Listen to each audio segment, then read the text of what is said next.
अरे ई कुल खेतवा में का होता कैसे हो गई खेतवा मेड़ी और टेढ़ है लगत और रुका देखी के करत है हमके लगत उहे टकलावा जो है ना वो करत हमार मेड़ छाट ले ले कुल आ जा तानी तो बतावा तानी रुका का हो का हो आ का करत रहो एक भरुआ कुदार लेके अरे खेते में काम करते हैं तू काम करत रह कि हमार खेत के कुल मेड़ छाट ले ला हे देखा जवान संभाल के बोलत तनी से जबान संभाल के बोलिए बहन कहा तारा की जबान संभाल के बोली ये सही बोलबू अबहिन बड़ा नीमन से बतिया बता रे तका कर लेबू बोला अरे अबे चोरी ऊपर से सीना चोरी हे सुना का सुनियो अगर तोहरा के सगबा के हम तोहरा खेत के मेड़ छाटत है तो सुना हमार बात का सुनी बोलो लेखी पाल से न पाला कालू भोरे में हमारी एक हाथ जाई अब तोरे में ओ हो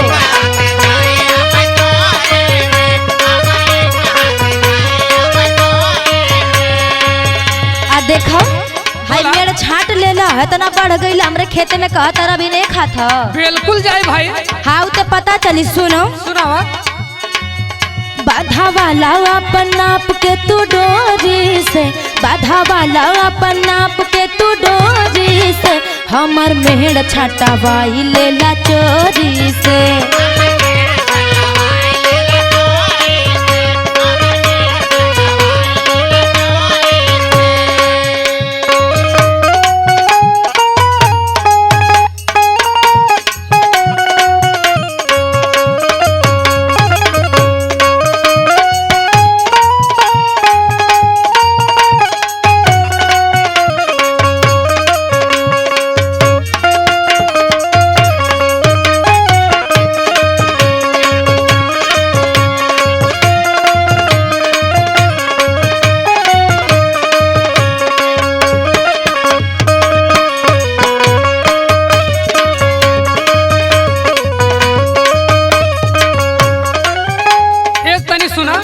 मेहरारू जान के तोहार इज्जत करत है तो मतलब कपारे ओ हो जितना इज्जत करा तारा कुल लौकत सुना हम बतावत है अब बहन हमार तोरे आधा बाट ठीक हो हे तनी चुप रहा का चुप रही हो ढेर जनी बोला तो नी रहा चुपचाप हो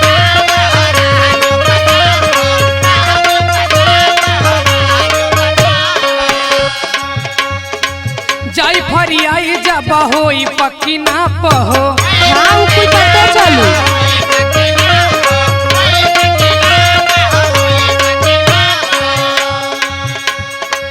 ढेर जनी बोला तानी रहा चुपचाप हो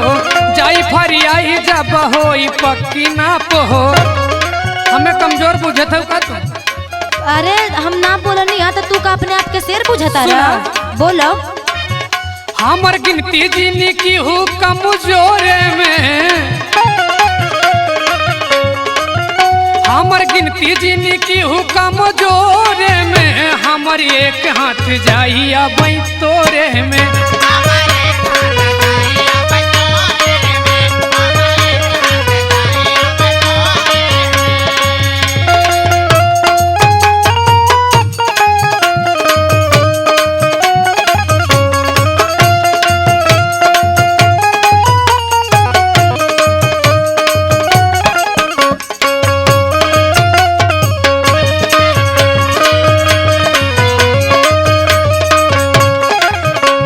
देखा अब बोले के तो सहूर ना अलग तरह की जैसे कुल तोहरे बाटे अच्छा हमारे बोले के सहूर ना है हमके तो लागत है कि तू भूरवे भरो पी ले ले बड़ा अच्छा तुम्हें हम पियला देखा थे यहाँ हाँ तो सुनो सुनावा लागे पी के आहिल बड़ा भोरे भोरे दारू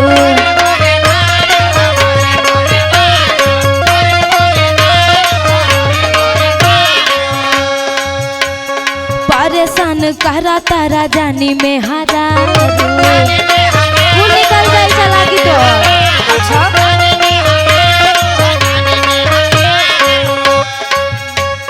लागे पी के आहिल बड़ा भोरे भोरे दारू परेशान करा तारा जानी में हरारू सुनो सुनावा हथिया ना पैबा खेत सीना जोरी से अरे तू जितना बोलत है ना हाँ तो सुनो सुनावा हाथिया ना पैबा खेत से न जोरी से, हमर मेहड़ छाटा भाई लेला चोरी से।